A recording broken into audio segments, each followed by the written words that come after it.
Hey guys, morning. It's cold.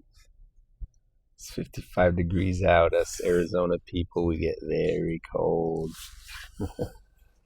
Hey, so I think I was speaking about this last time, but I think discernment is super important in today's global culture that we live in. It's just your ability to discern for yourself. And a lot of people rely on other things external to themselves to make decisions, whether it be a book, whether it be a prophet, whether it be a pope, whether it be the leader of their local church.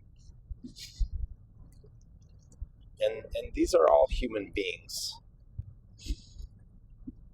These are all other people, men or women, that can guide us. They can do very beautiful things for us, right? The Bible's a beautiful tool. All the other sacred texts out there are beautiful tools for us. I can guarantee you they were all written by men and women. And let me tell you one thing that I've always known in my heart since I was a child. If Jesus would have wanted to write a book, he would have written a book. He would have written his own book. Okay, I'm just saying that because that's the truth. So there's a lot of, the Bible is such a beautiful tool, and there's so many beautiful things, and I've written on the Bible, and I love the Bible. But the Bible is not the only, this external book cannot be the only source of your inspiration and of what you are. I hope you guys can have a direct relationship with God. That is I think the most important part of your journey towards discernment is having a personal relationship. Using all these great tools, using people that can help you and books that can help you. But at the end of the day, it's your responsibility and you're accountable for your soul. You are. No one else is accountable for you. No other guy, and you can't blame that person. Something bad happens or something, whatever. The Bible has been translated so many times. It changes. There's a new version out every year. We don't know, guys, we don't know history. It's something that we just don't know. We don't know the truth about history. We can't rely on history for truth. Truth is not historical. Truth is something that is ever present right now. Truth is not something that we're going to find in a book. It's something that we're going to find inside. And I found many kernels of truth in books. But it's going to be but then we can't just say, there's a lot of lunatics that say God told me to go kill all these people and do this and do that and all these horrific things. So the ideas that we believe in are going to be, in the end, what we follow. And the idea of unconditional love, I think, is the idea that most embodies God in this realm. It's the most beautiful word that we can use to try to embody what God is in reality. I wish we had more words in our vocabulary, but I think unconditional love, if we've all experienced that with either our kids, our parents, our friends, anyone who's near to us, our pets, or just anything, but it's that sense of unconditionality towards something greater than ourselves. and the power of that, and also the beauty of that, and just everything that goes along with that. That is an idea that is eternal and that is truth. And when you feel that, when you hold your son or your daughter, or you hold your dad or your mom in your arms,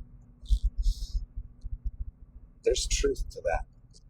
It's real, and it's now, and it's something that's so powerful, and so, it's just, and that idea, that is, you must take that emotion and that, and what you feel at that point,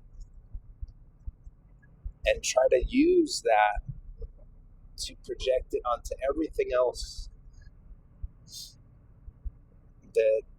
that you think of. That must be your filter. Try to use that emotion to discern. That is the only filter you can use to discern. And that is an idea. It's an idea.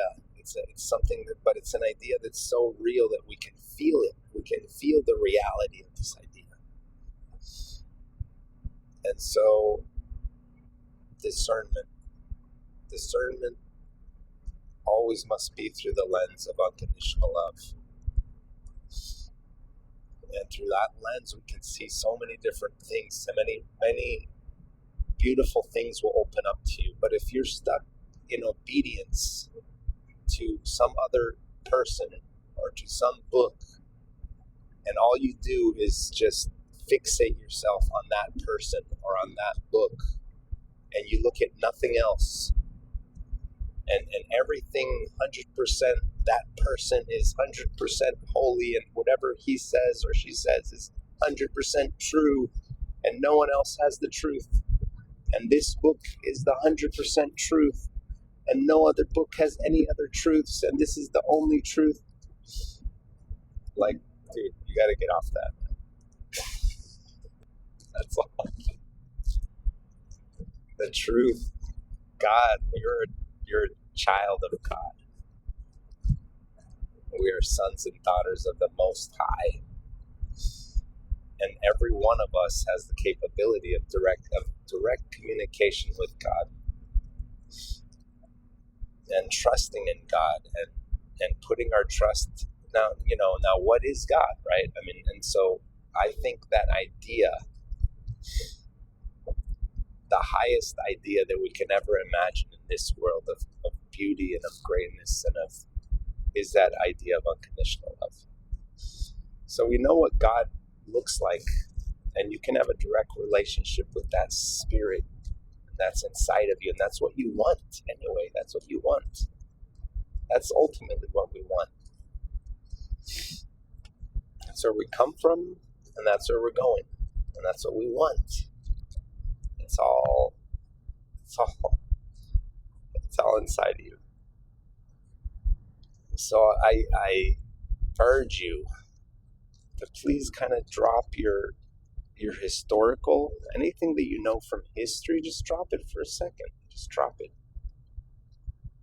History is great, but the truth does not lie in history. It lies right here, right now. And what is that truth? Search for it.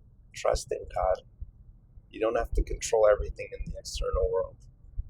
Trust that God has a plan, that God has a purpose, that there's something greater out there for you in your life. And you are the direct communication. You are the direct communicator for your life with the Most High, that God. You don't need anyone else. You don't need any other intermediaries. You don't need any other one telling you, this is what you should do. This is what,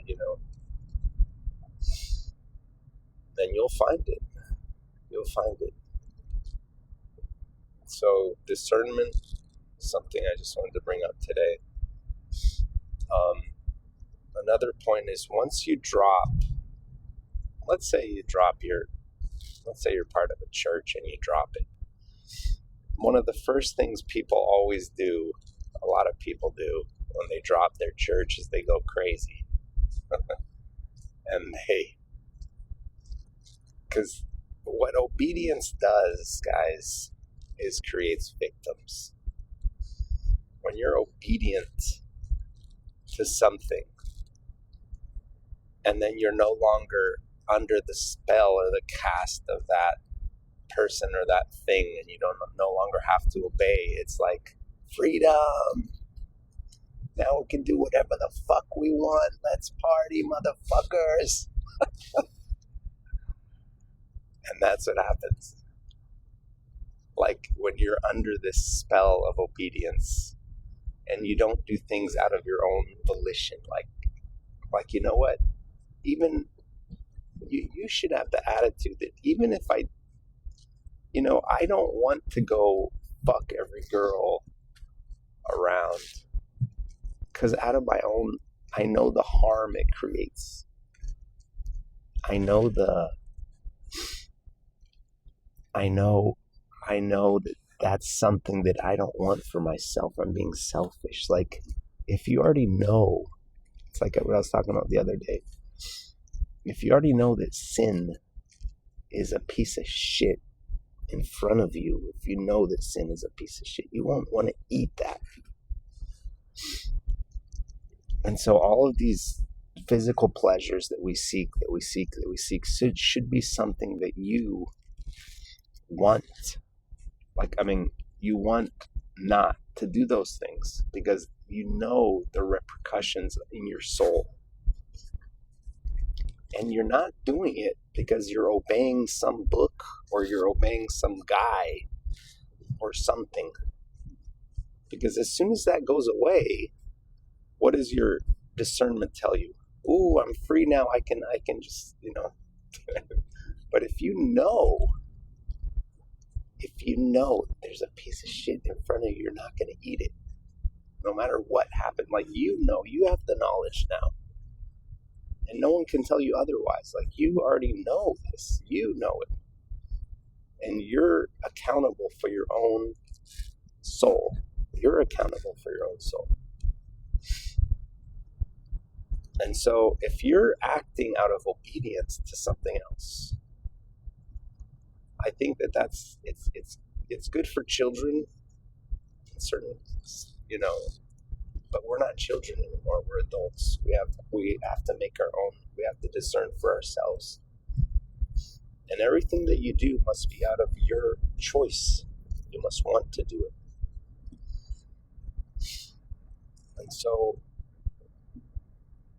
that's part of discernment too, is taking accountability for your own soul. You yourself taking accountability for it.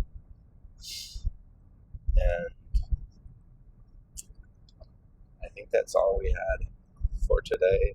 See you guys.